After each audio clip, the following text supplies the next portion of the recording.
E wola ki Joshua wasi chini katolu. Asa angkasi mai ko Joshua, sabunga nono na mbaki. Asa ka wa Jehova, asa angkasi mai, sabunga nono mai mbaki. Asa wo ele usara na tikini bunua, metau keni. Ongo na bunua sa bo tu. Nono resa na kedenga, na kai Filistia, kai kesuri kedenga. Mai siori, sando nui chipita, kaya doki na yala, kai ekirua ni wakaki na tokalau. Sa kai naki, enonra na kai kenani.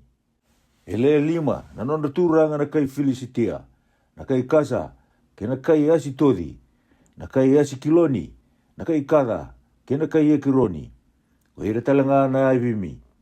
Mai na mata ni dewa, na nonda wanua ke denga, na kai kenani, ke miera, sa nonda na kai seitoni, kayado ki efeki, kayado ki na nonda yala na muraiti.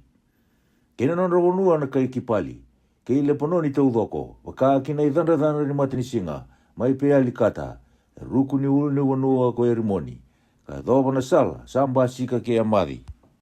Leo ni ulu ni wanua ke denga mai le pononi, kayado ki misiri fodi, me imi, ke na kai seitoni ke denga, kono waka sebi reani e matanda na Israeli. Ia mangai botanga ve hira na Israeli, ena waka virimandingi, mera tau kena, me waka kausaba orote ve iko. Iongo, mabotana wanua ngo mera tau kena na matangali diwa. Kena dua na kena wasi ni matangali manasa. Era sa rawata watakaya, ko ira na rupeni, kena kata, na nonrei wata. Ako ay sa sulebe ira ko mosiase, mai teikan dua ni churitani, waka kinatu idake. May waka sa sulebe ira ko mosiase na italatala ichowa. Sa tigibu mo iaro eri, may nambati ni udiwai ko harinoni. Kena koro, sa toka ina maliwa ni udiwai, kena mbuda kede, mai metipa, kayado kitaiponi. Kina bei koro keda nga isioni, na nonda tui na muraiti. Koya kalewa mai esiponi, kayado kina nonda yala na luwe amoni.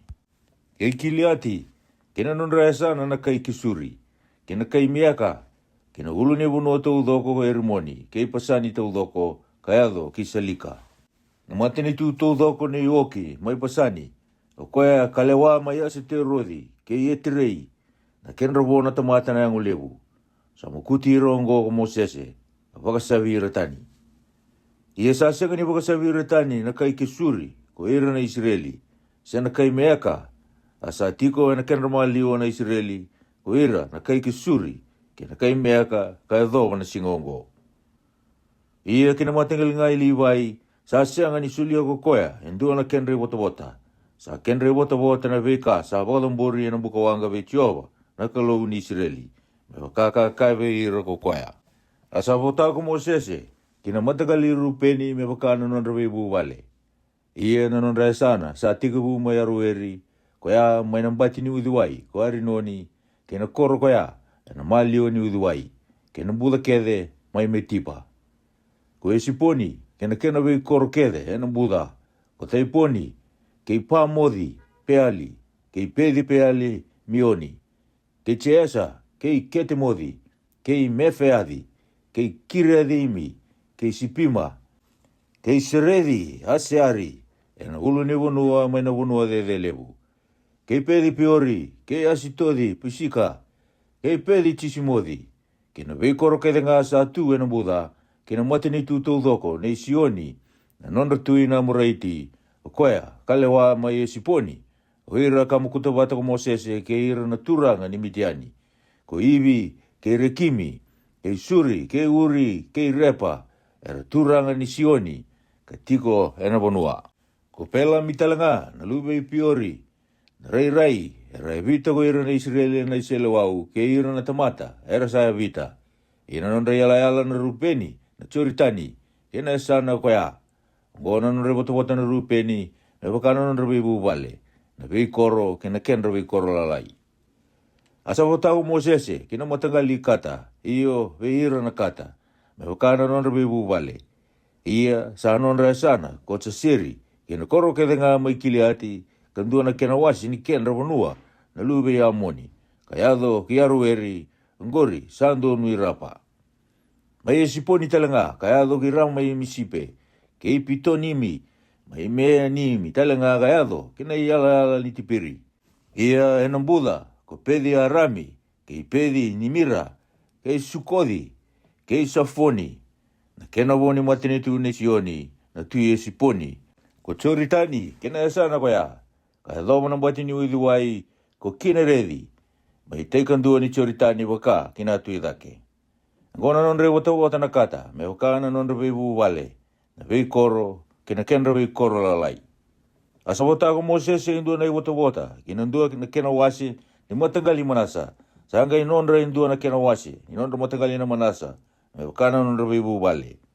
Ie na nonre sana sapa katiku bu mai meni imi, ko pasani tau doko, na matani tu tau doko ni oki, na tui pasani, kena koro lalai kita nga i chairi, mai pasani, sa ono sanga ulu na koro. Kandua na kena wasi na ikiliati, kei ase te rodi, kei eti rei, na vei koro ena matanitu na ioki mai pasani. Sa nonra na lubei me kiri, na lubei manasa. Iyo sa nonra indua na kena wasi na lubei me kiri, me wakana nonra vei bubale. Ngoa kasulia ko Mosese, me wota ena bunua de lebu ne moapi, mai teikandua ni choritani, ena bunua mai natu idake, endonu i Jericho. Ia sasianga ni sulia indua na wota ko Mosese, kina matangali liwai. Kendra wota nga ko Jehova na kalau ni Israeli. Me wakaka kaiwe ira ko kaya. Wase chinigaba. Iongo era sa tau kena na Israeli mai na bunua ko kenani. Koya sa sulia ko Eliasa na bete. Kei Joshua na luwe nuni. Kei ira tau nangase ni nonrabe matangali na Israeli. Me wota be ira. Kasawota na wakawira mandingi. Me nonra na matangali e diwa.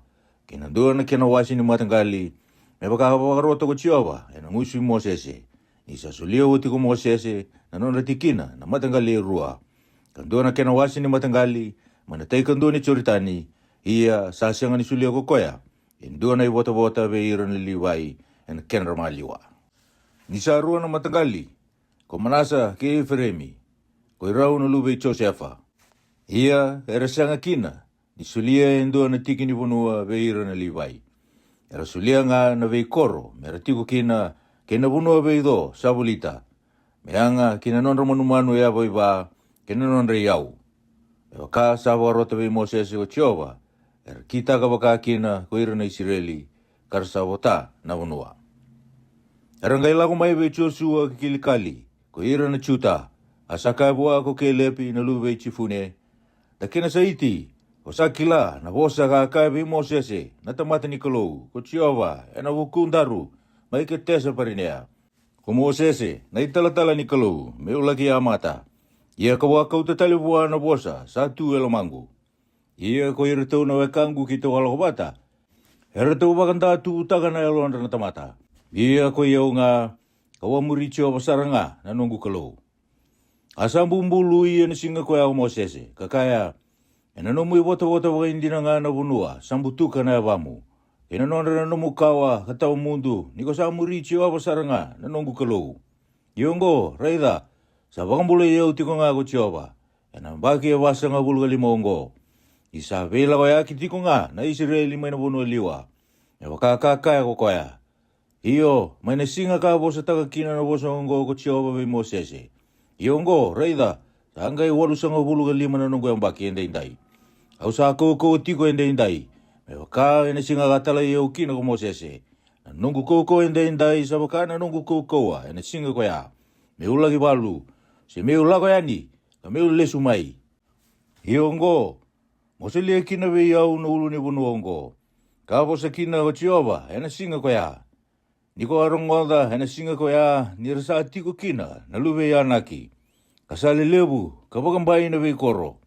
E na tikong beka ki iau ko Jehova, kaunangai wakasabiri rawa, me wakakakaya ko Jehova. Asa po sa wakalunga tateki koya, ko Joshua, kasuli e pironi vei kele pinalu vei chifune, me tau kena. O koya sa tau keni e pironi kina, ko kele pinalu vei chifune. Na kena saiti, kaya doba na singongo. Ni samuri Jehova saranga, na kalou ni Israeli ko koya. Ie na da ie pironi e liu, na koro ya ripa.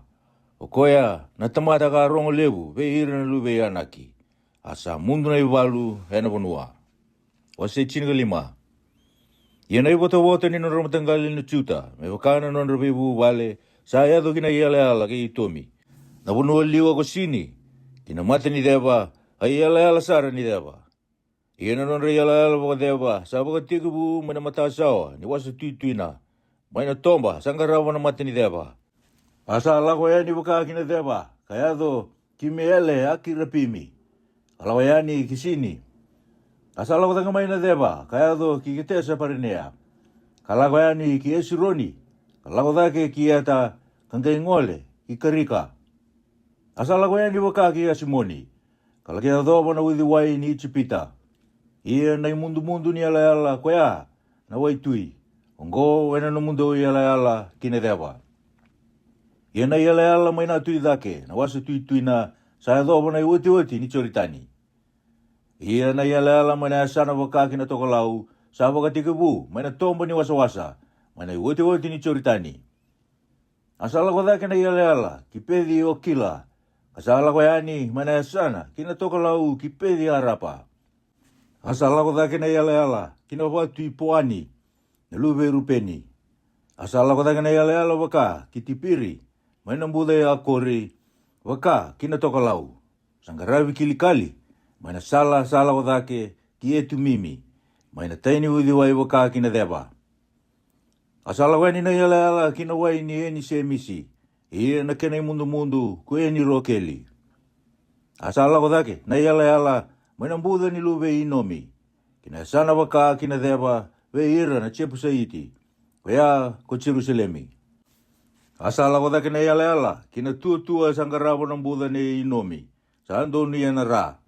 Ngori mana uti ni non rumbuda na lube refei waka kina tokolau. Asavolai na ala maina tua kina wai ubure maine fitoa. Kalako yani kina vei koro maina ulu ni vonua ko efironi. Asavolai na kena ala ki peala. Okoya ko kiriadi chiarimi. Asangole maina ala mai peala waka akira. Kaya dhawa na ulu ni vonua ko sia. Kalako yani kina yase ni ulu ni vonua ko chiarimi. Okoya ko kisaloni. Kina sana sangarabo na tokalau. Asa lako sombu. Ki pedi se mesi kalako yani kitimina. Asa lako yani na ala kina sana. Ki ekironi waka kina tokalau. Asa volai na ala ki sikironi. Kalako yani kina ulu ni vonua ko peala. Kayala ki chapi ni eli. Ia na mundu ni ala no itui. Ia na ala mai ra. Wasa lebu kena barabi. Sala ko boleh bonggo na kena ala na chuta. Me wakana non rebebu wale. Asa sulia ko koya indo na bota. Veike lepi na lube chifune. Ena kena malio na chuta. Me wakana bose chowa ve chosua. Ia na koro ya ripa na tama ya naki. Koya ko epironi. Ia ko ke lepi sa wakasabiru te umaikina. Na lube ya naki tolu. Ko sei. Ke imani. Ke italimei. Tau lube ya naki. Asala ko taka maikina ko koya. Me wala ke ira na kai tipiri. Ia na edai tipiri liu ko kiriadi seferi. Asaka ko ke lepi. O koya na samuti kiriadi seferi. Karawa. Auna suli ya kesa na lube angu mewatina. Asarawa ko odhinyeli na lube kinasi. Na tadi ke lepi. Asa suli abua ko koya na lube na elewa ko akesa mewatina. Ia ni sala kumai na elewa. Sabo ka ungeta na watina. Me kirea endua na tiki ni bonua. Mai buana tamana.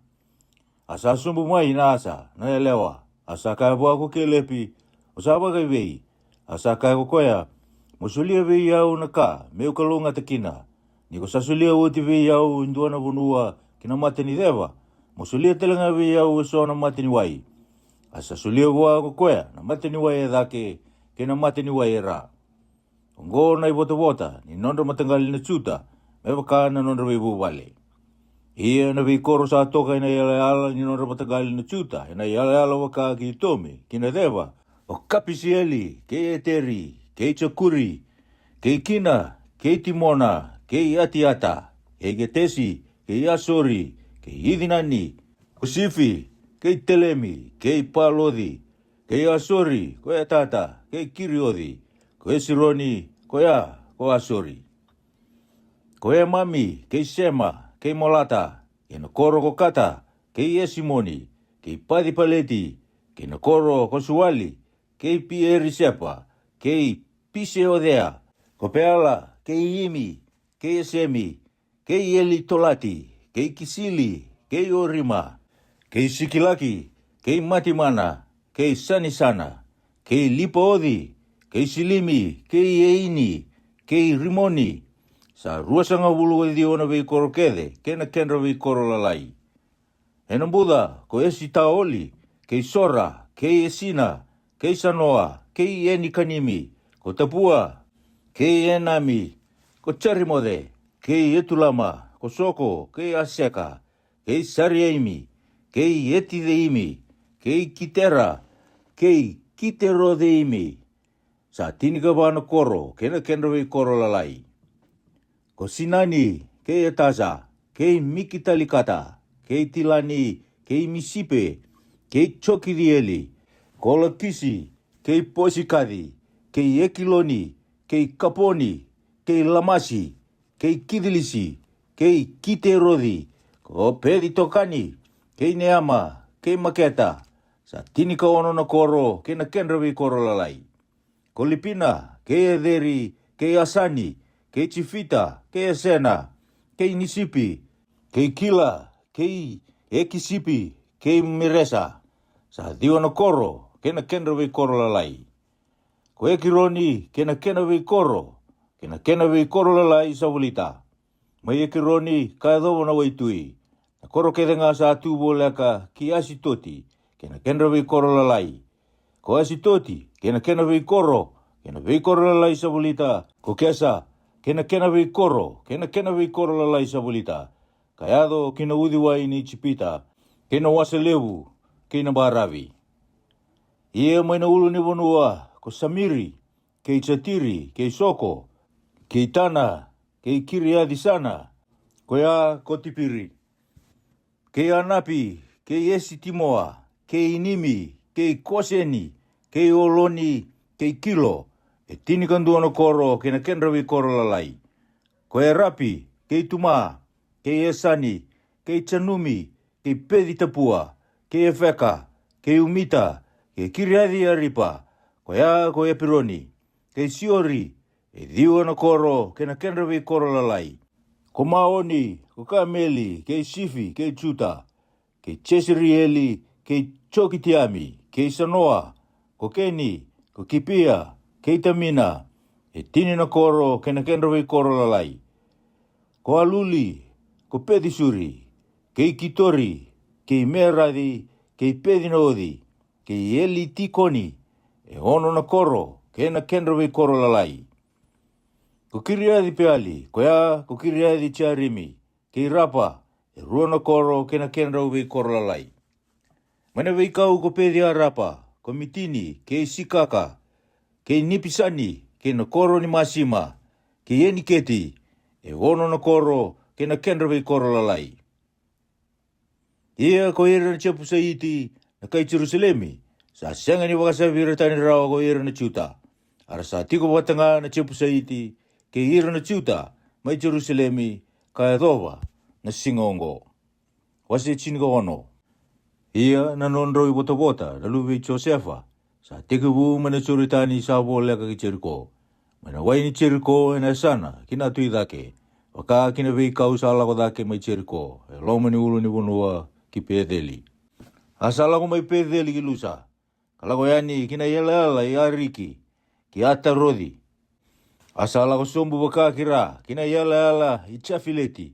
Kalako kina yala i pedi oroni, mai ra, kayado ki keseri. Ia na kena mundu na waitui. Ia era sarawata na non bota. Ko ira na manasa, ke ira na ifiremi, na luwe Josefa. Iongo na yala ni non tikina na ifiremi, me baka na non bebu vale. Na yala ni non tikina ena sana kina tuidake. Ko atarodi atari. Kaya dobi pedi oro ni maidake. Asala ko yani na yala waka, kina waitui, kimikimida, kina tokalau. Asangole yani na yala waka, kina tuidake, kaya dobi te na di sailo. Kasivia ena asana, kina tuidake, kaya do kichanoa. Asala ko sumbu mai chanoa ki atorodi, ke ne radi, kaya do bichiriko, kambasiga kina choritani. Salago ni mai tapua, na yala, kalago waka kira, kayado kina udhi wai ko kana, na kene mundu na waitui. Ngo na iboto nino na matagali na ifremi, me waka na nondra bibu bale. Na nondra bi koro na ifremi, sa siyang ni tiko, na nondra tikina, sa tiko nga na nondra iboto na manasa. Na bi koro keda nga, kina kendra bi koro lalai. Arasa siyang ni waka sabiratani, na kai kenani ka tiko mai kiseri. Sa tiko nga na kai kenani, na kendra malio na ifremi, ka doba na singongo karsangali veira. Wasi chinka vitu. Asando na iboto veira na matangali manasa. Ni sa ulu matua i Joseph ko koya. Ve mekiri na ulu matua i manasa. Na tamai kiliati. Ni sa tamate walu ko koya. Sa anona kina ko kiliati ke pasani. Ko ira na lube manasa sabo. Sa tuwe andu na non reboto bota. Ewa ka na non rebu vale. Ve ira na lube ye pieseri. Ke ira na lube ye leki. Ke ira na lube ye Sirieli. Ke ira na lube Sikemi. Ke ira na lube feri, ke ira na lube simita. Oirongo na tangane, na lube manasa, na lube Josefa, mai waka na nondra bibu wale.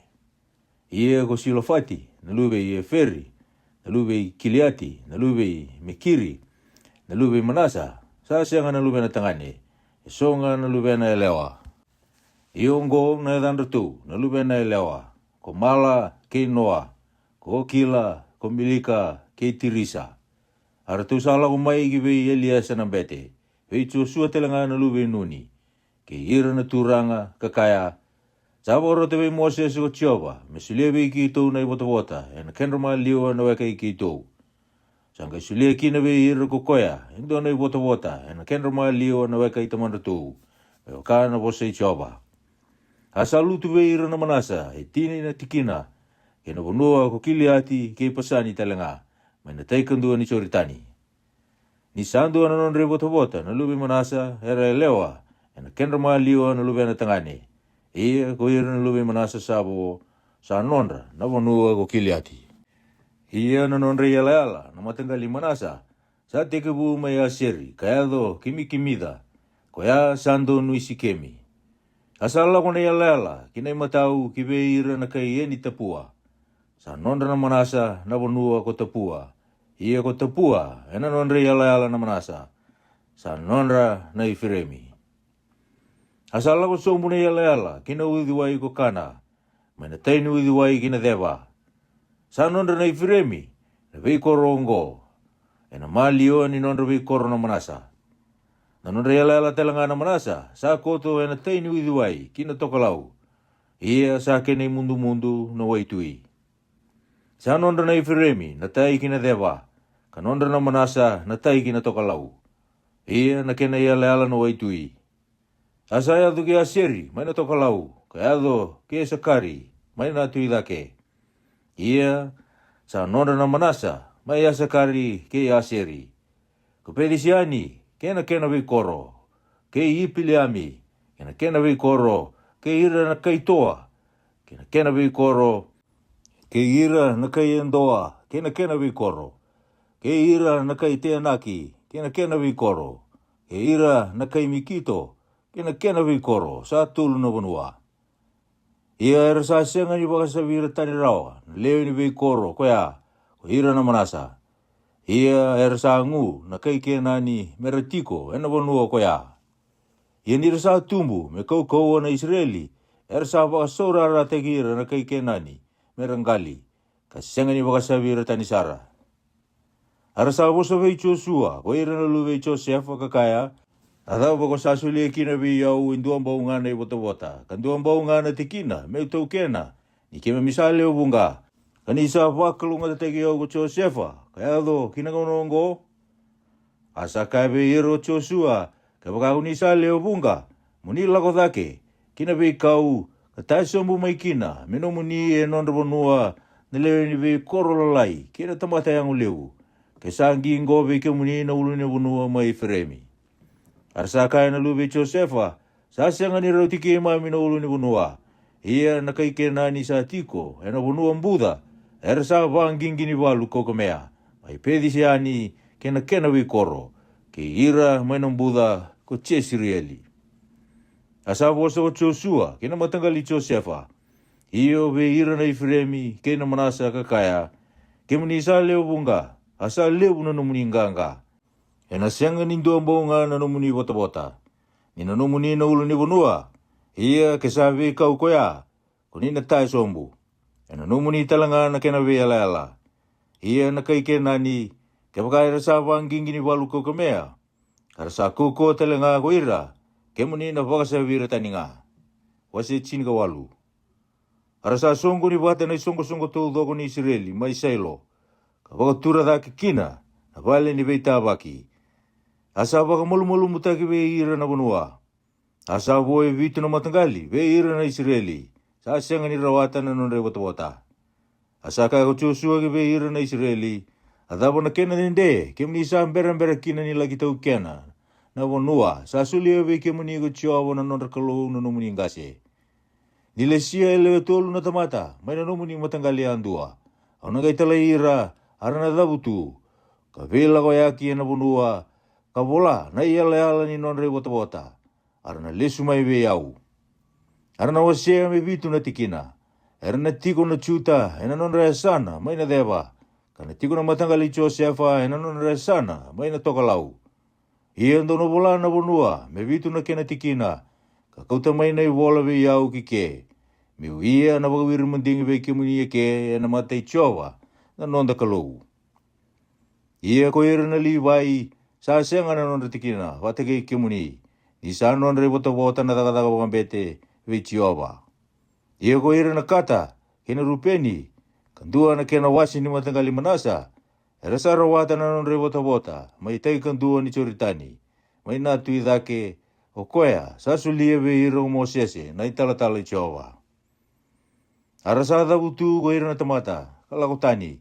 Ia ko Joshua, sa bagarutira, kalako, merabola na bonua, kakaya, dobe lagoyaki, ena bonua, kabola, kalesu tale mai ve yau. Miongai bagawiri mendingi ve ke mundo eke ena mate chova, e sailo. Arasala ko ira na tamata, kalako na bonua, kabola me baka na ve koro, kawasea me vitu na tikina. Enandua na ibola, arasa lesu ve Joshua, kina itiko mai sailo. Asa bagawiri mendingi ve iro Joshua mai sailo. Ena mate chova. Kawasea mai kina na bonua ko Joshua ki ve ira na Israeli me baka na kenre wase. Asa angaraba na bota-bota ni nonre matangali na pinitsa mini me baka na nonre bebu wale. Asa tu na kena yala ni nonre bota-bota ena kenre malio na chuta kena luwe Josefa. Ia na nonre yala ena sana kina tokalau sa tegubu mana choritani.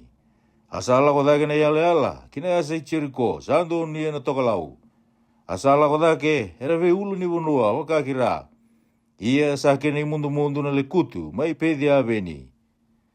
Asala ko ene mai ka na yala wakakilusa. Kina asa ilusa ko ya ko pedeli sando ni na deva. Asala ko sumbu na yala ki atarodi atari. Ole ka kina ulu ni bonua sa toka ena asa kina deva ki pedi oroni era. Asa boloi mai kia na yala, kalako bulita na asa ni wasa kina deva. Mana ulu ni bonua, ena mate pedi oroni kina deva. Ia sa kene mundu ko kiriadi peali. Ongo ko kiriadi tiarimi. Indua na norkoro na chuta. Ongo na kena yala kira. Ia na asa na kina deva, sa tikibu mai na yala, kei kiriadi tiarimi. Asala ko yani na yala waka kira. Kayado kina wai bure mai nefitoa. Asala ko sombu na yala kina udu ni ulu ni bonua. Sando ni anambuda nilube inomi. Ongori mai nambuda nilube refeimi. Waka kina tokalau. Sala ko sombu kina mbuda ni inomi. Kina yasa ni kai chepusa kina deba. Kalako sombu kieni rokeli. Asabolai mai na tokalau. Kalako yani kieni semisi. Kalako yani kikili lodi. Koya sando ni ana idambe ki atu mimi. Kalako sombu kina watu ipoani. Lube rupeni. Asala ko yani waka kina yasa sando ni arapa.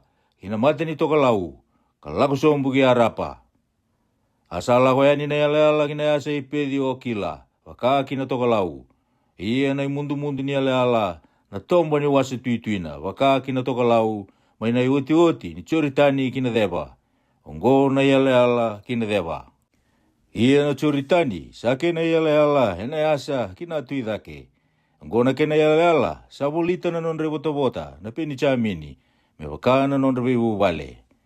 Ia na vei koro ni nonre matangali na peni chamini. Me waka na nonre bebu vale. Ko cheriko kei pedi o kila. Kei nambuda mai kisisi. Kei pedi arapa. Kei simureimi. Kei pedeli. Kei avimi. Kei para. Kei ofira. Kei kifari. Amoni. Kei ofini. Kei kepa.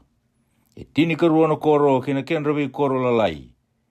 Ko kipioni. Kei rama. Kei pie rodi.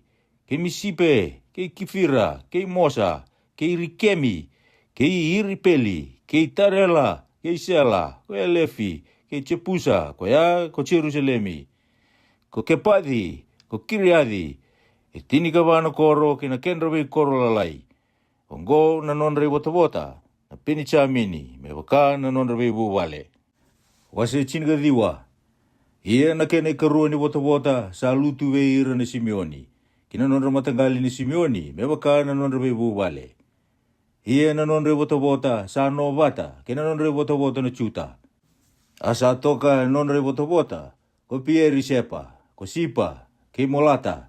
Kina koro ko suali. Kei pala. Kei esemi. Kei eli tolati. Kei peduli. Kei orima. Kei sikilaki. Kei pedi marikapodi. Kina koro o susa. Kei pedi lipo odi. Kei sarueni. E tini katolu na koro. Kina kenrawi koro lalai. Ko eini. Ko rimoni. Kei ederi. Kei asani. E vana koro. Kina kenrawi koro lalai. Kena koro lalai kede. Sabulita na vei koro ngo. Ke pealadi. Pieri. Koramada. Maina deva. Ongo na bota ni nonre matagali ni Simeoni. Mewa na nonre bebu vale. Nonre bota na Simeoni. Sa soli maina nonre asana na chuta. Ni saru i levu na nonre tikina na chuta. Ia era sa tau kena kina. Na bota ko ira na Simeoni maina nonre bota ko ira na chuta. Ia na kene katul ni bota. Sa lutu be ira na sepuloni. Mewa na nonre bebu vale. Ia na yala ni nonre bota. Sa yado. Kisariti. Asala ko dake na nonre yala waka. Kina waitui. Kei marela. Kayado kita pisedi. Kayado wana udiwai. Sando nui choki ni ami. Asali sumai sariti. Waka kina tui dake. Kina idandra ni mata ni singa. Kina yala. Kei kisilodi tepori. Kangay lawayani. Kita piradi. Kalau dake kichafia. Asala wayani mai kaya waka kina tui dake. Ki kita e feri. Ki ita kasini. Kalau yani kirimoni. Kinea. Asa bulita na yala. Kinea sana kina toka lau. Kiana dhoni. Ia sa kene mundu. Nambuda koi fita eli. Kei katadi. Kei nealali. Kei simironi. Kei itala. Kei pediliama. E tini karuana koro. Kena kenrawi koro lalai. Ongo nonre bota na sepuloni. Me waka na nonre bebu vale.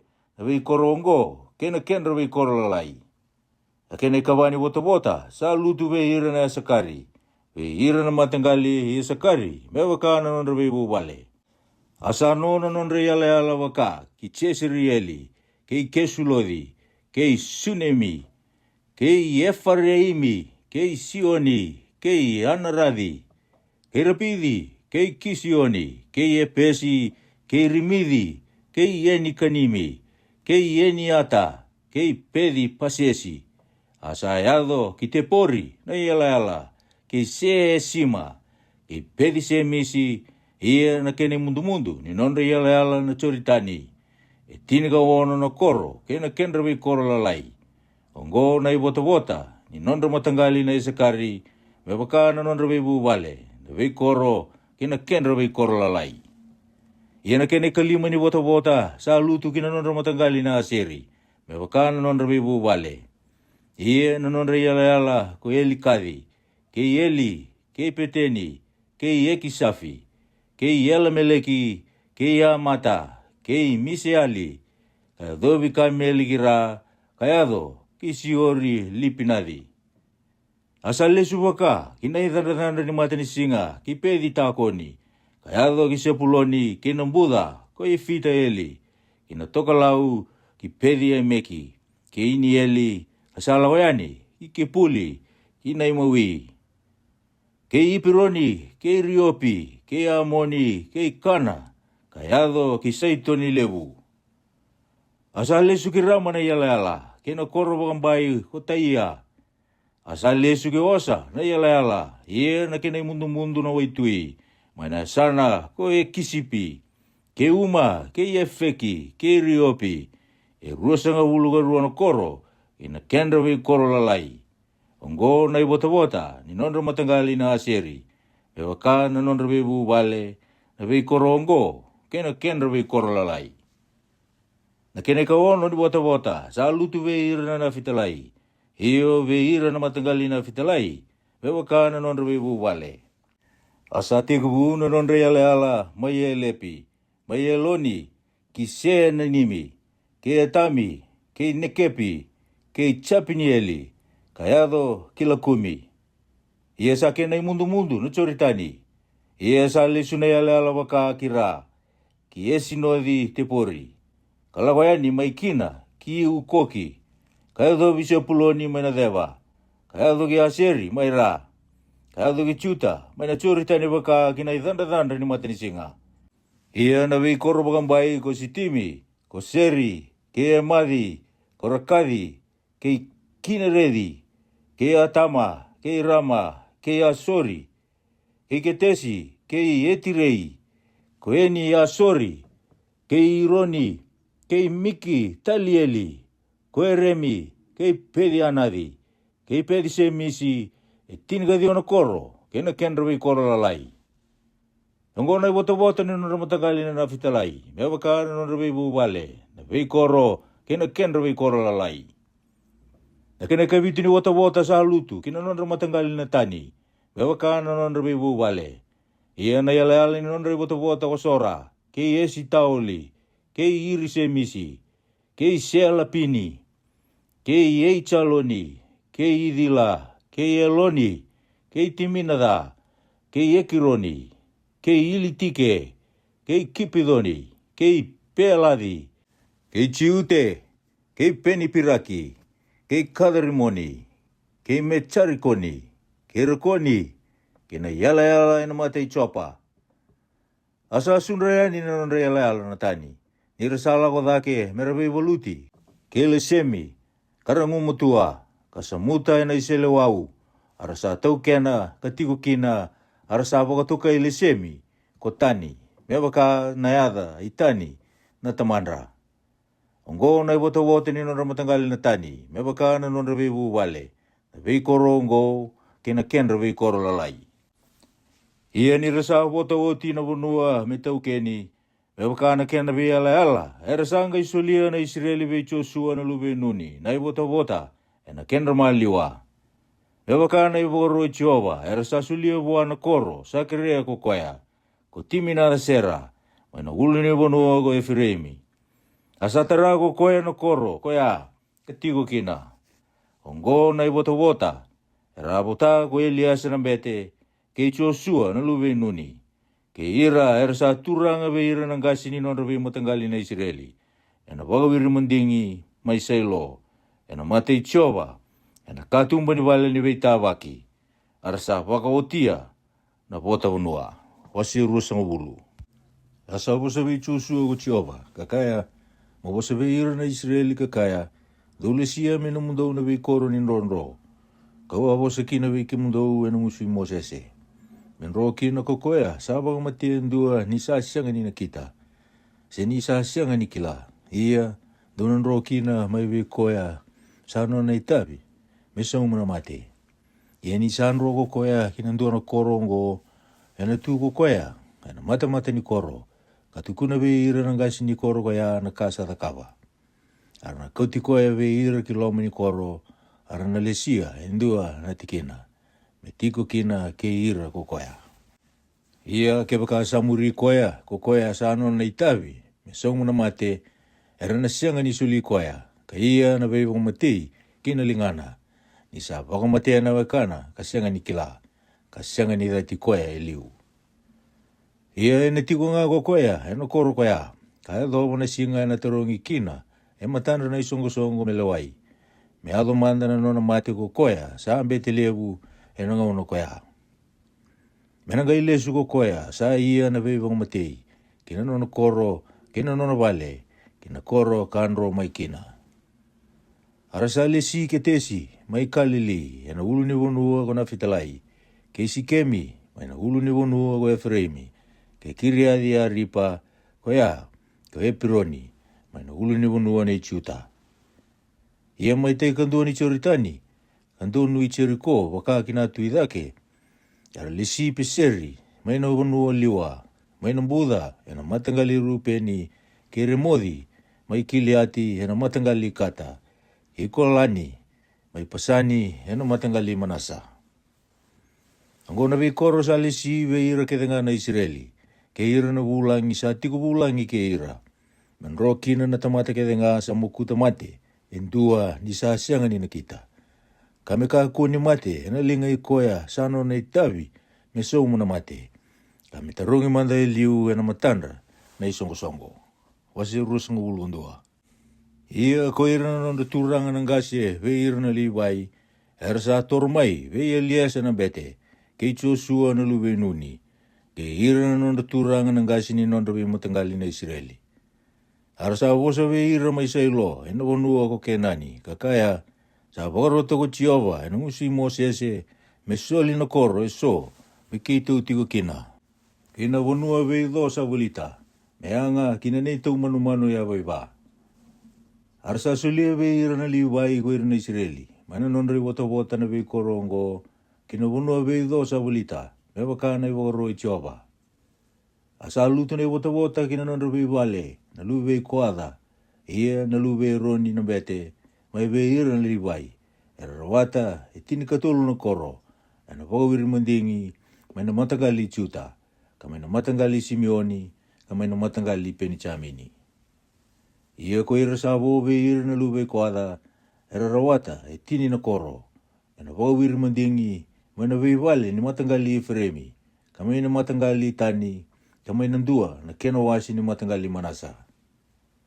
Ia ko ira na luwe Kirsoni, rawata tini katulu na koro, na vagawir mandingi, may na vibubal ni matanggali Sakari, kamay na matanggali Aseri, kamay na matanggali Nafitalai, kamay na dua na kenawasi ni matanggali Manasa, may pasani. Asa tinikaruan na koro, rawata na luwe Mirari, may waka na non na vibubale, may na matanggali Rupeni, kamay na matanggali Kata, kamay na matanggali Sepuloni. Ia sa sulia, na vagawir mandingi ko ira na Israeli, ve ira na liwai, na ve korongo, ke na vonua sa volita, ve wakakaboro to Jehova, na usui Mosese. Sa sulia na ve korongo, sa dabuti ke na edandra, may na nondra matanggali na Juta, kamay na nondra matanggali na Simeoni. Sa rawata ko ira na lube Roni, na nondra vivu vale na lube koada, nira sa lube liwai, ni sa botaita umanda na nondra, na vawir mandingi. Sa sulia ve ira na koro ya ripa, na tamaya naki, koya Epironi, ke na vonua na imbili sa volita. Sa ato ko may na ulo ni vonua ni Juta. Ia na kena vonua na koro koya, kena ve koro lalai. Sa sulia ve Kelepi na luwe Chifune, menona i wata-wata. Sa sulia Epironi kena vonua sa volita, ve ira na luwe Roni na bete. Me koro, menro kina kukoya, sabang matia endua. Kolipina talenga, kena vonua sa volita. Ke Chatiri, kena vonua sa volita. Ke Esitimoa, kena vonua sa volita.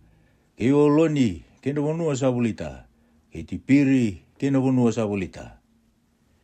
Ke Ini, kena vonua sa volita. Ke Juta, kena vonua sa volita. Ko Pedisemisi, kena vonua sa volita. Riwa na koro, may na matanggali ruruongo. Kami na matanggali Penichamini, ko Kipioni, kinabunua sa volita. Ko Kipa, kinabunua sa volita. Ko Anododi, kinabunua sa volita. ke ia limoni ke na vunua savulita e vana koro. A koro ke denga ni luwe roni rembete sa tini ka tolu ke na vunua savulita. Ia na nondra be vale na luwe koada era livai sa be ira na luwe koada. Na nondra be koro sa lutu be ira e na vagawir mundingi mana matangali e feremi. Nira soli se kemi ve ira ke na vunua savulita mana ulu ni vunua e feremi. Me koro menro kina ko koya sa ponga mate ndua. Kei keseri ke na vunua savulita. Kei kipi seimi ke na vunua savulita. Kei pedi oroni ke na vunua savulita e vana koro. Ia mana matangalitani ko ili tike ke na vunua savulita. Ko kipi doni ke na vunua savulita. Ko eichaloni ke na vunua savulita. Ko kadarimoni ke na vunua savulita e vana koro. Ia menentuana ke na wasi ni matangali manasa ko te anaki ke na vunua savulita. E kadarimoni ke na vunua savulita e rua na koro. Na koro ke denga ve ira na nondra bebu wale na lube kuada sabo sa tini ke na vunua savulita. Ia ki ve ira na lube kirisoni e na nondra bebu wale na livai. E rasuli kolani mai pasani ke na vunua savulita men roki na kokoya sabo ko mate ndua. Menendua na ke na wasi ni matangali manasa. Kei pesitira ke na vunua savulita e rua na koro. Ia mai na matangali sakari ko kisioni ke na vunua savulita. Ko tapiradi ke na vunua savulita. Ko charimode ke na vunua savulita. Ko eni kanimi ke na vunua savulita. E vana koro. Ia mai na matangali aseri ko misali ke na vunua savulita. Ko apitoni ke na vunua savulita. Ko elikadi ke na vunua savulita. Hei riopi ke na vunua savulita. E vana koro. Ia mai na matangali na fitalai ko ketesi mai kaleli ke na vunua savulita.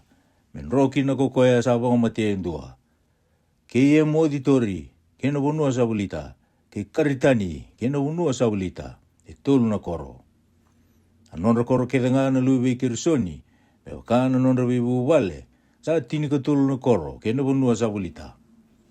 Ia ke be ira na nondra bebu wale na luwe mirari. Na ke na voni liwai. Ersuli choki niami ke na vunua savulita. Mai na matangali sepuloni ko karita ke na vunua savulita. Ko timina ke na vunua savulita.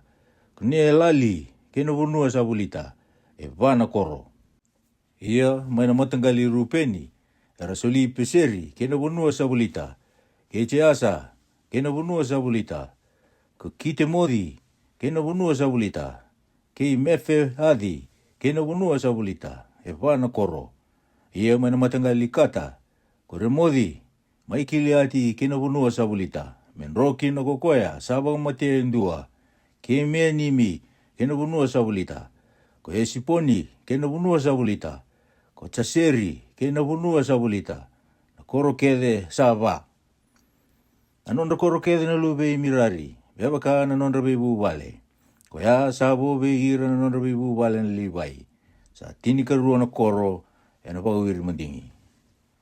Na nondra koro kede nga na libai. E lomo ni nondra bota na Israeli. Sa vasa nga ulu awalu na koro ke na vunua savulita. Nabai koro e anduongo er sa tiguwata ke na vunua savulita. Sa wakakina na koro kede nga ongo. Sa sulia wako ngo veira na Israeli ko Chiova, na vunua kede, kambumbulu ikina ko koya, me sulia veira na nonagasi. Arasa tau kena katigo kina. Asa pakatingo ira ko Chiova, ena sana kede nga, me bakana ka kede nga kambumbulu ikina veira na nonagasi. Asa siang nindo na tamata veira kede nga na nonameda, me borati ira rawa. Sa sulia na nonameda kede nga kinalingan ra ko Chiova. Sa sianga ni lutu indo na ka, ena kabina ka kede nga ka bosa kina ko Chiova, iwe ira na Israeli. Sa yado kede saranga, wasi rusa ngabulu rua. Sangay kadibi ira may na rupeni, ke ira na kata, kena wasi indua ni matangali manasa ko Joshua. Kakabe ira, kemani sawa ng bauta na kakede nga, sawa ka rota bi kemani ko Mosese, na italatala Chiova.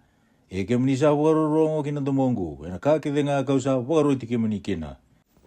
Ke muni sa sianga ni lai vira na weka muni, ena veisinga bunga, kaya dobo na singa indai. Ia, kuni sa wakang bauta na kasa lesi, ena iwakaro ichiwawa, nano muni kalau. Iongo, sa wakatingu ira na weka muni ko chiwawa, nano muni kalau. E wakakakawe ira ko koya. Iongo muni lesu, kalako kinano muni bei valelada. Kina bunua, kimni sa itau kikina. Koya kasulia wiki muni kumosiase na itala-tala ichiwawa. Mana taikandua ni choritani. Ia, muni nanuma wawinaka. Muni kita kana ipagaro kino bunau. Ka wagaro te wiki muni kumosiase na itala-tala ichiwawa. Muni loma ni chiwawa nano muni kalau. Kamuria nano na sala ketenga. Kapagambauta nano na ipagaro. Kakambiti koya. Kangarabi koya. Ena lomo muni itaudoko. Kena lomo muni itaudoko. Asa po sa pakalunga te tekira ko Joshua, katala irayani. Arsa lako kinanonda vei valelada. Ia sabota uti ko Mosese, kinandua na kinawase, ni matanggali manasa may pasani. Ia kinawase kandua, sabota irabata, ko Joshua, kinawekandra, na teni churita niyongo wakakira. Ia ni sa tala irayani ko Joshua, kinanonda vei valelada, sangga iwo sa pakalunga te tekira, kakaya, ni lesu baka butu ni usara, kina nomu ni ibe valelada. Kami le usara na manumanu ya waiba, kina siliba, kina kola, kina perasa, kina ironi, kina isulu na kali usara. Kamu ni ibe wata-wata, ke ira na kamu ni, na ito kini nomu ni meta. Arasa lesu ko ira na rupeni, ke ira na kata, kandua na kina wasi ni matanggali manasa. Arasa lakotani me ibe ira na Israeli maisailo. Eno bonua ko kenani, mera lako kina bonua ko kiliati, kina bonua erasa rawata, mera tau kena, mewa kana bose choba eno ngusi Mosese. Ia ni resala ko mai kina bati ni choritani, eno bonua ko kenani, erasa anga itara kina, hindu ana idambo ni soro eno bati ni choritani, ko ira na rupeni, ke ira na kata, hina kena wasi hindu ani matanggali manasa, asa rei dambo ni soro lebu. Arsa rongo na Israeli, kabaka, reida, erasa tera indua na idambo ni soro, ko ira na rupeni, ke ira na kata, ke na kena wasi indua ni matanggali manasa. Mendonu ya na bonua, ko kenani, ena bati ni choritani, kamendonu ira na Israeli. Ia ni rasa rongo na Israeli, erasa songo ni wata kisailo, na isongo tau dogo ni Israeli, pelaki wala ke ira. Arsa telai finease, na luwe Eliasa na bete, ko ira na Israeli ve ira na rupeni, ke ira na kata, kena wasi indua ni matanggali manasa. Kina bonua ko kiliati, ke ira batakaya hele tini na turanga. Sa tau ya andua na turanga, hena matanggali turanga, hena nonda matanggali ketenga na Israeli. Ia rasa turanga ya andua, hena matanggali na nonda gase, hena nonda ve undolu na Israeli. Arasa lako yani ve ira na rupeni, ke ira na kata, kena wasi indua ni matanggali manasa, kina bonua ko kiliati, arasa ka veira, sa vosa bagongo na isongo todo ko chova, adaba na kada ongo ndo sa kita ka buana kalo Israeli, indo sa lisutani indai, meka ko ni murichi abatiko, indo sa tara indua na mundo idamudambo ni soro, mundo tala indre kina indai bichova, sa lele imbaga weekenda na ibala dai piori. Enda sa siang ni bukas sa teki mai kina, kaya do na singongo. Ia, sandua kina, mati lewu be ira na songo chowa. Mundo sa lisutani indai, mundo ka kuni muri chowa tiko. Ia ni do sa tala indai bichowa. Ena tunrubi ira na songo todo ni Israeli ko koya, ena mataka. Ia ka bakasa siang ni sa na bunua do sa tau kena, dongalo ko soba mai kina bunua, sa itau kina ko chowa. Sa tigo kina na wale choba, kamundo itau kei, ena kei mami maliwa. Ia mundo ka kuni tala indre choba, se tala indre kei mami, kanindo sa tarawi ke mundo indo na dambo ni sorotani, me kuri ni dambo ni soro choba, na nonda kalau. Sa sengali ni kita kana kada, ko e kani, na lube isira, ena ka sa lisi, me borusai, asa donrubi kina, na isongo todo ni Israeli. Asa sianga ni matin tuon ngana tamata, kaya yana no na wala da. Sangga iwo mai ko ira na rupeni, ke ira na kata, kena wasi indua ni matanggali manasa, kakai be ira na nonra turanga na be undolo ni Israeli. Sa kila ko Jehova na nonra kalou na be kalou. Iyo ko Jehova na nonra kalou na be kalou. Ena kila talenga ko ira na Israeli. Ke wakasa tala indre se takatala be Jehova. Ke imami sa takawa kina na ne imami dhambu ni soro. Me ke imami lesu tani kina, me ke imami ka akua ni muri Jehova tiko. Se me ke imami wakadambora kina na isoro kama. Se ne mandrali laukana. Se me ke imami wakadambora kina na isoro ni bebi na kati. Menga itaronga ko Jehova. Ka me ka akua ni ke imami wakambula iende indai. Ia ke waka ke imami sa sianga ni kita kana kaongo. Ni ke imami sa rere kakaya. Dero bosa mai muri ko ira na lube muni. Ve ira na lube ke imami kakaya. Sa no muni wakai ve ko Jehova na kalau Israeli. Di salisia na choritani ko Jehova, me kena yala na kenda maliwa ko ike mami, ke muni, na rupeni, ke na kata. Sa sianga na muni bota be Jehova. Ara na wakapuna ko ira na lube muni, mera sianga ni rero ko Jehova, ko ira na lube ke mami. O koea, kitu waka ya kina, menta wakarau, metara indua na nonda itambo ni soro, me ka akua ni tamburi kina, na isoro kama, sendua na isoro. Ia me kene pangandina nga ve ke mami, ke muni, ve ira talanga na itapatamata, sana muri kenda. Me ke mami ngarawa na takataka Jehova, matana. Ena ne mami soro kama, kena ne mami soro, kena ne mami mandrali ni bebi nakati. Kamera ka ako ni kaya may muri na lube muni, ve ira na lube ke mami. Sa siyang na muni bota ve Jehova. Okoya, ke mami akaya kina, nira na bosa ve kenda. Se kina nonda itang batamata may muri. Endarangai kaya. Raida na ibakatakara ni tambo ni soro Jehova. Era kawa na ni mamingase. Me kaakua ni tambo kina na isoro kama. Sindua na isoro. Ia me kene pangandina nga. Wiki mami ke muni. Me awasara wiki mami. Me ke mami tala indre we Jehova. Kalisutani indai. Me ke mami kaakua ni muri Jehova tiko. Metara indua tani na idambu ni soro, metamburi kina na isoro kama. Senai mandrali laukana, sindua na isoro. Me kuri ni idambu ni soro Jehova, na nonda kalou. Koya satu, ena mata ni nona valitambu.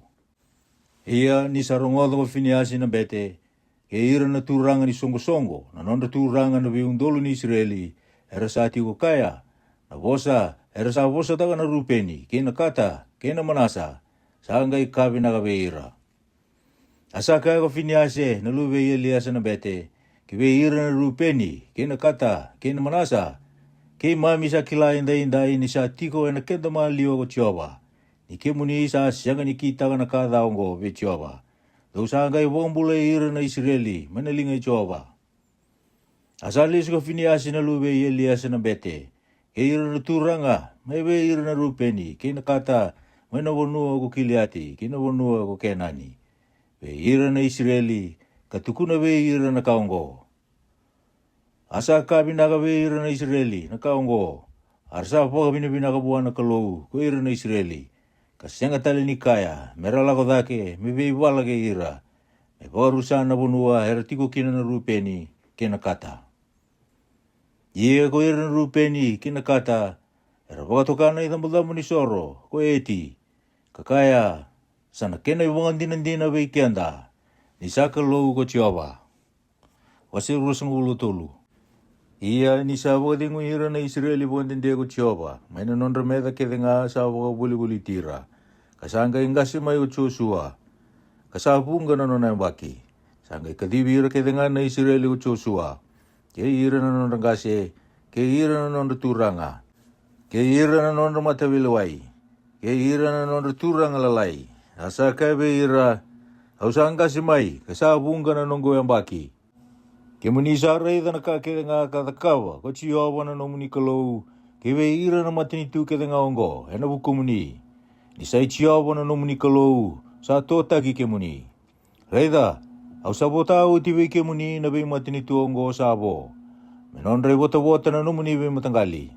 Sa tigubong may choritani. Kinabay matinitu kaya nga, kausabo karusa. Kaya do kinawasa lebu, may nainromun ni singa. Iya ko Jehova na nomuni kalou. Yana bagasya ira matamuni. Kabagayali tagira. Ia ke muni na tau kena na nondra bunua. Bewa kakakai ke muni ko chiawa na no muni kalau. Ia muni koko sara, muni bukang bauta, kakita kana kakire nga, sabulai na ibola ni bunau, imosese. Muni kakua ni bugitani, mai kina imatau, si kina imawi. Muni kakua ni lagi tiko, na kendra malio na bei matini tuongo. Ko ira sabu tiko bei ke muni.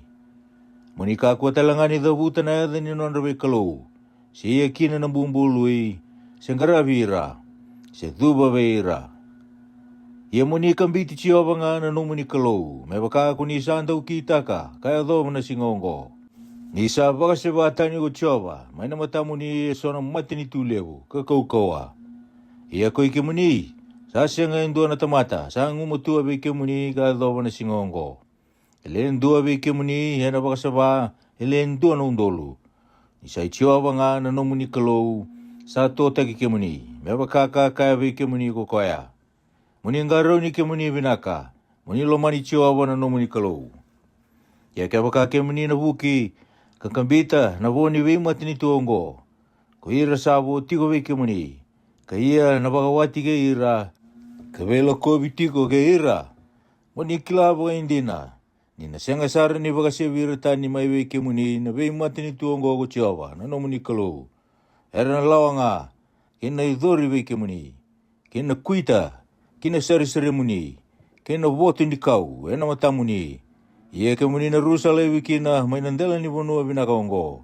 Kaya sa sulia vi ke muni ko chiawa na no muni kalau. Ia raida, kau sala ko ena ngonongo, ena sala, era lako kina, na kai wura ke denga. Ia, dausa kila, ena loma muni tau doko, kena lo muni tau doko.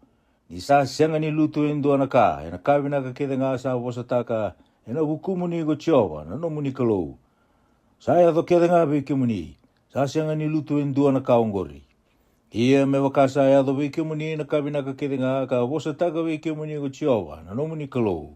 Ena waka dora waka kina na ka keda nga ko chiawa. Me waka rusai ke muni manda kina mai nandala ni bono bina kaongo. Kasulia be ke muni ko chiawa na no muni kalau. Ni ke muni sa waka dataka na be ala lati chiawa na no muni kalau. O koe sa boka rota be ke muni. Kalaking garabo na kalau tani, kaduba be ira. Ena gai wanga mai na dunru chiawa be ke muni. Ia ke muni na rusa tani ba kusa, mai na wanua binaka, sa sulia be ke muni ko koea. Wase rusa ngubulga ba. Asa baka songo ni rabata ko Joshua, na be matanggali ke tangani Israeli, kisi kemi. Kakadibi ira mai na nondangasi na Israeli. Ke ira na nonda turanga, ke ira na nonda matawilawai, ke ira na nonda turanga lalai. Arasama ibara itagi ira na mata ni kalau.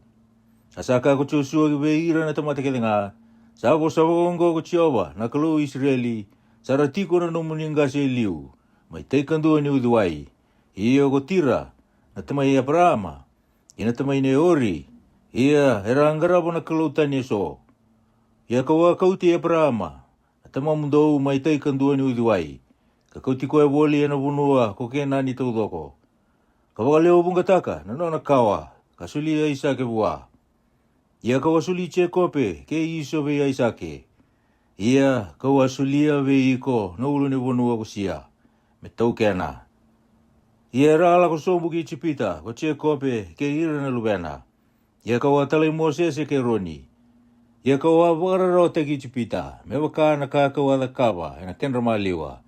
Kasawo ti kawanga ikaw ti kemuni may kina. Ia kawa kau ti ira na muni ngasi may chipita. Ia kemuni ala ko may kinaway tui. Arasawa ka sa vira na muni ngasi. Ko ira na kay chipita. Yan ang gingini balu kay ira na tamata sa abondose. Kaya do kinawasan damdamu. Yan irasa tangi bechowa sa angay bagador ng buto-buto ko koya.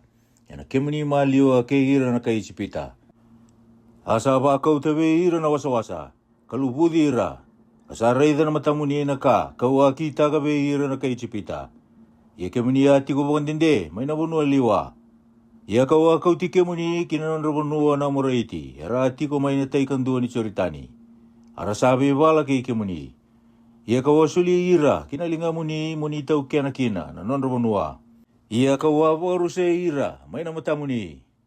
Sanga itu ko pelaki, na luwe isipori, na tui moapi, ka wala ke ira na Israeli.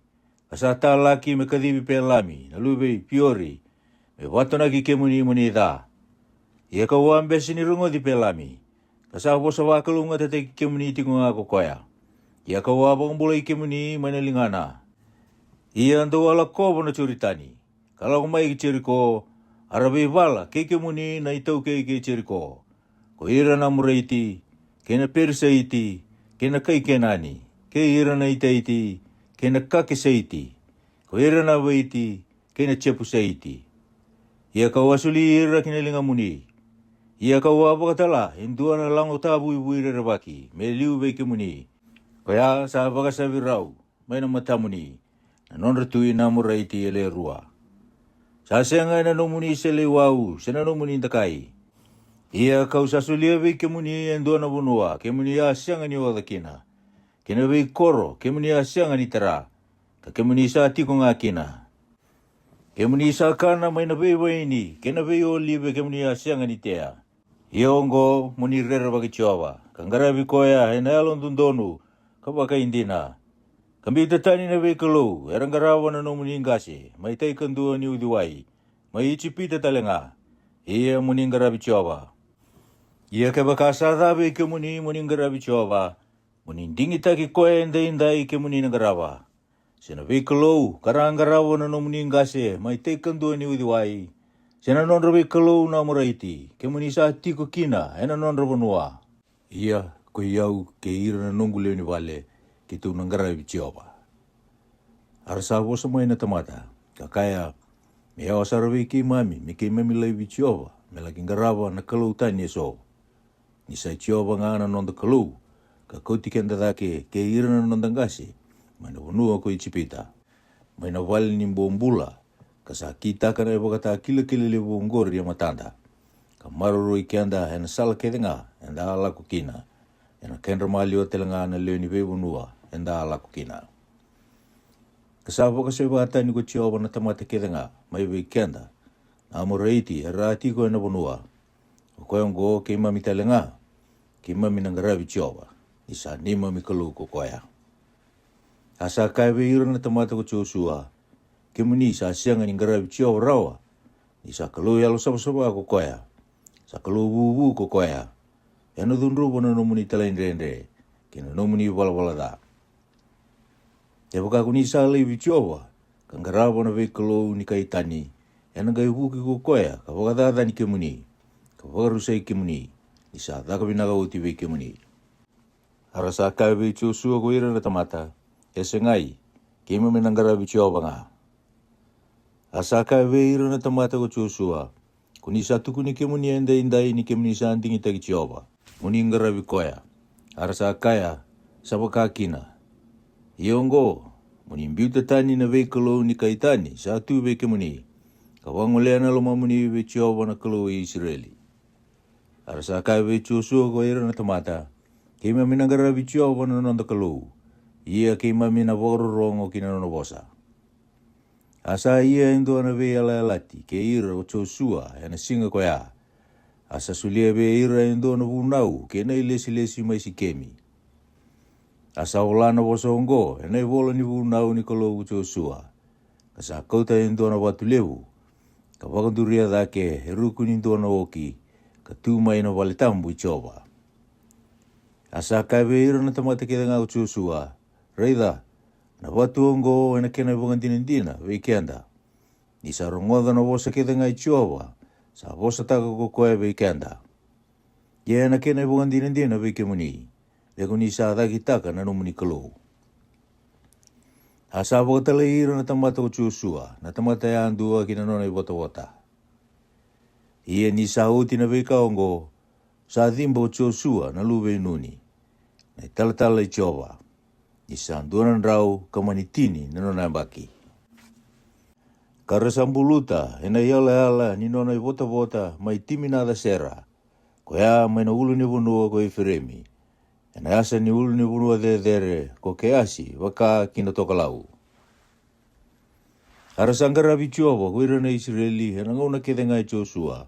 Kinonon rangona kedenga nangase herambulatiko ni samati ko Joshua. Era kila talangana takataka kedenga Jehova. Kakita ka na bukunda na Israeli. Ia na sui Josefa. Era kauta daki mai Chipita kuira na Israeli. Era sambuluta mai Sikemi. Ena tiki ni bonua sabulia ko Jakobe. Ena duran rau na tiki ni Siliva. Ve ira na luve ya Amori na tamai Sikemi. Asayado me wota ve ira na luve Josefa. Asa dhimba wa Eliasa na luve Roni. Ara sambuluta ena bonua dedere ne Finiase na luvena. Okoea ka soliwa maina ulu ni bonua ko Efiremi. Emeni.